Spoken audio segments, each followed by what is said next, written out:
हाय, hello, नमस्कार मंडळी. चला तर आपण एकदम साधं, सोपं आणि टेस्टी असं उपीट बनवूया. त्यासाठी बघा कढई गरम करून घ्यायची आहे. कढईमध्ये तेल घालायचं. तेलामध्ये जिरं आणि मोहरी तडतडायला टाकायचं. त्यानंतर बघा त्यामध्ये बारीक चिरलेला कांदा घालून घेतला.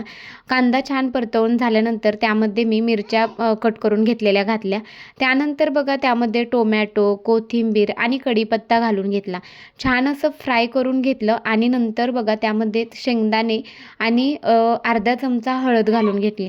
छान परतवून घेतल्यानंतर त्यामध्ये मी दीड वाटी गरा जो मी भाजून घेतला होता ऑलरेडी तो त्यामध्ये घातला. छान असं त्याचं कोटिंग करून घेतलं, म्हणजे जे टोमॅटो कांदा आपण भाजला आहे त्यामध्ये मिक्स करून घेतला आणि नंतर थोडा वेळ भाजू दिला आणि नंतर त्यामध्ये बघा दीड वाटी गऱ्यासाठी मी 3 वाटी पाणी गरम करून घेतलं आणि त्यानंतर बघा ते छान परतवून झाल्यानंतर त्यामध्ये मी थोडं थोडं पाणी घालत गरा पूर्ण हे करून घेतलं. उपीट जे आहे आपलं ते पूर्ण शिजवून घेतलं.